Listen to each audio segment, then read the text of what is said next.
Assalamualaikum warahmatullahi wabarakatuh.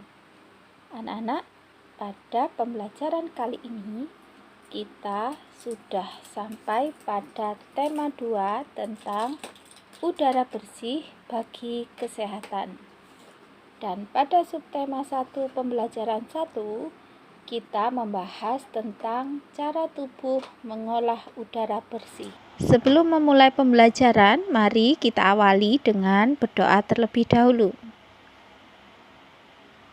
Nah, anak-anak, coba perhatikan gambar ilustrasi berikut ini.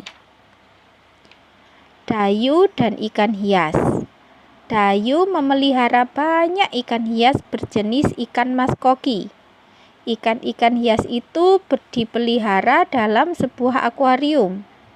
Setiap hari, Dayu memberi makan ikan-ikannya. Dayu juga rutin membersihkan akuarium, lalu mengganti airnya dengan air bersih. Kegiatan itu ia lakukan seminggu sekali. Dayu juga senang melihat ikan-ikan di dalam akuariumnya, berenang ke sana kemari. Dayu memperhatikan saat mulut ikan-ikan itu terbuka dan menutup. Seolah-olah ikan itu selalu menelan air. Dayu bertanya-tanya, apa yang dilakukan ikan-ikan itu? Nah, untuk mempelajari lebih lanjut, kita akan belajar tentang pernapasan pada hewan. Seperti manusia, hewan juga bernafas untuk mengambil oksigen dan membuang karbon dioksida. Namun, sistem pernapasannya berbeda dengan kita. Bagaimana sistem pernafasan pada hewan? Nah, yang pertama adalah cacing. Cacing tidak memiliki alat pernafasan khusus. Cacing bernafas melalui permukaan kulit. Kulit cacing selalu basah dan berlendir untuk memudahkan penyerapan oksigen dan udara. Oleh karena itu, cacing menyukai tempat yang lembab untuk menjaga supaya kulit tubuhnya selalu basah dan berlendir. Di bawah permukaan kulit cacing yang tipis terdapat pembuluh udara. Saat udara masuk melalui kulit, oksigen diikat oleh darah, kemudian diedarkan ke seluruh tubuh. Dan karbon dioksida dan uap air juga dikeluarkan dari tubuh melalui permukaan kulit. Berikutnya yaitu kita belajar alat dan sistem pernapasan pada serangga. Seperti hewan lain, serangga bernafas dengan menghisap oksigen dan melepaskan karbon dioksida. Namun, alat pernapasan serangga berbeda dengan hewan lain. Alat pernafasan serangga berupa trakea, yaitu sistem tabung yang memiliki banyak cabang di dalam tubuh.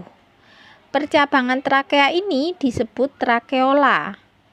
Trakea mengedarkan oksigen langsung ke semua sel tubuh dan organ serta menyerap karbon dioksida dari semua sel tubuh untuk dibuang. Udara memasuki trakea melalui pori-pori kecil di permukaan tubuh serangga yang disebut spirakel. Selanjutnya, udara beredar melalui pembuluh udara kecil. Sel-sel tubuh mengambil oksigen langsung dari pembuluh udara kecil itu. Karbon dioksida dari sel akan mengalir ke trakeola, lalu dibuang melalui lubang spirakel. Selanjutnya yaitu alat dan sistem pernafasan pada ikan. Semua makhluk hidup, termasuk ikan, memerlukan oksigen supaya tetap hidup. Pengambilan oksigen ini melalui proses pernafasan yang melibatkan organ pernafasan. Ikan bernafas dengan organ khusus mirip saringan yang disebut insang. Insang berbentuk lembaran tipis berwarna merah muda dan selalu lembab. Insang terletak di belakang rongga mulut pada kedua sisi kepala ikan. Insang dilindungi oleh selaput atau rangka yang disebut tutup insang. Untuk memperoleh cukup oksigen, mulut ikan dan insang bekerja sama-sama seperti pompa isap air. Pertama-tama, tutup insang menutup. Secara bersamaan, mulut terbuka dan dinding mulut mengembang. Saat itulah air terhisap masuk. Kedua, rongga mulut menyempit dan mulut menutup. Secara bersamaan, tutup insang terbuka. Akibatnya, air keluar dari mulut dan melewati insang. Saat itulah oksigen dari dalam air terserap dan karbon dioksida dikeluarkan. Perhatikan gambar di atas. Pada gambar kiri, menunjukkan saat pernafasan dimulai. Mulut ikan membuka dan rongga mulut mengembang untuk menghisap air. Nah, gambar anak panah biru itu menunjukkan aliran air yang masuk ke dalam rongga mulut. Gambar sebelah kanan menunjukkan saat berikutnya mulut ikan menutup dan tutup insang membuka. Gerakan mulut ikan dan tutup insang itu secara bersamaan memompa air keluar dari rongga insang. Anak panah biru menunjukkan aliran air keluar melalui insang. Nah, anak-anak, mudah-mudahan penjelasan dari Bu Guru itu tadi bisa membantu memahami pembelajaran. Anak-anak, berikutnya kita akan belajar tentang alat dan sistem pernapasan pada hewan amfibi. Katak termasuk hewan amfibi. Mengapa? Karena hewan ini bisa hidup di darat dan di air. Saat masih berupa kecebong, katak hidup di dalam air dan bernafas menggunakan insang. Insang kecebong terletak di luar tubuhnya dan terdiri atas lembaran-lembaran kulit halus mengandung kapiler darah. Setelah berumur 9 hari, kecebong bernafas menggunakan insang dalam. Insang dalam akan menyusut seiring mulai berfungsinya paru-paru dan katak muda pun tumbuh menjadi katak dewasa. Katak dewasa bernafas menggunakan paru-paru dan permukaan kulit.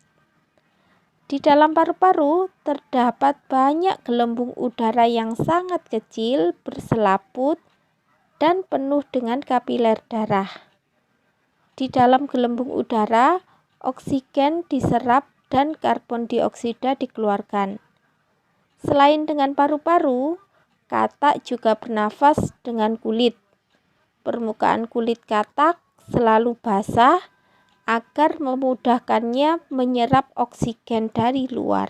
Selanjutnya yaitu alat dan sistem pernafasan pada reptil. Hewan yang termasuk jenis reptil diantaranya ialah ular, kadal, cicak, buaya, dan biawak. Reptil bernafas menggunakan paru-paru. Udara masuk melalui hidung, lalu ke tenggorokan, lalu ke paru-paru. Paru-paru reptil terletak di dalam rongga dada dan dilindungi oleh tulang rusuk. Paru-paru reptil sederhana, dengan beberapa lipatan dinding yang dapat memperbesar permukaan paru-paru. Namun, paru-paru kadal dan buaya lebih kompleks, dengan beberapa belahan dan bertekstur seperti spons.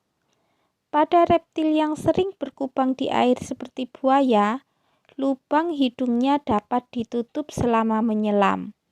Dengan begitu, air tidak akan masuk ke dalam paru-paru. Berikutnya yaitu alat dan sistem pernafasan pada burung. Burung bernafas dengan sepasang paru-paru. Paru-paru burung terletak di dalam rongga dada. Udara yang mengandung oksigen masuk melalui lubang hidung pada pangkal paruh sebelah atas. Selanjutnya, udara masuk ke pembuluh udara yang disebut trakea. Dari trakea, udara sebagian masuk ke paru-paru dan sebagian lagi masuk ke kantung udara. Burung menghirup udara sebanyak-banyaknya saat dia tidak terbang, tetapi Saat terbang, dia tidak menghirup udara. Udara dihembuskan dari kantong udara ke paru-paru. Burung memiliki kantong udara yang fungsinya yaitu menyimpan udara. Saat tidak terbang, burung menghirup udara sebanyak-banyaknya. Udara yang dihirup itu disimpan dalam kantong udara. Nah, saat terbang, dia tidak menghirup udara, tetapi mengambil dari kantong udara tadi, penyimpanannya tadi. Kantong udara itu juga membantu burung saat dia terbang, mencegah hilangnya panas tubuh yang terlalu besar, dan memperkeras suara burung. Nah, coba perhatikan gambar berikut ini. Gambar sebelah kiri itu saat burung tidak terbang. Dia menghirup udara sebanyak-banyaknya dan mengisi kantong-kantong udara di dalam tubuhnya. Sedangkan yang gambar sebelah kanan yaitu saat dia terbang atau saat ekshalasi. Dia tidak menghirup udara lagi, tetapi mengambil udara yang berada di kantong udara tadi untuk memenuhi paru-parunya. Berikutnya yaitu kita belajar tentang alat dan sistem pernafasan pada mamalia. Mamalia adalah jenis hewan yang menyusui anaknya. Ada dua jenis mamalia, yaitu mamalia darat dan mamalia air. Contoh mamalia darat diantaranya kambing, kemudian sapi, kemudian kerbau, kuda, dan masih banyak lagi. Kalian juga bisa menyebutkan contoh-contoh yang lain. Contoh mamalia air misalnya paus, lumba-lumba, ikan duyung. Nah, alat pernapasan mamalia darat terdiri atas hidung, pangkal tenggorok, batang tenggorok, dan paru-paru.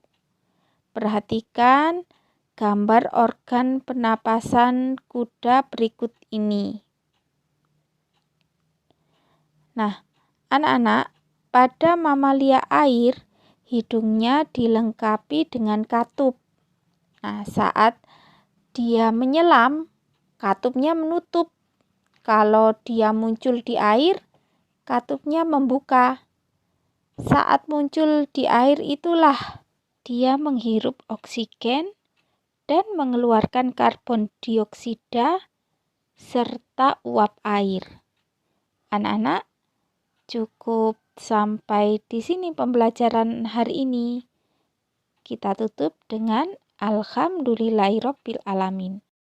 Semoga apa yang kita pelajari bisa bermanfaat. Amin. Selamat belajar dan jaga kesehatan. Wassalamualaikum.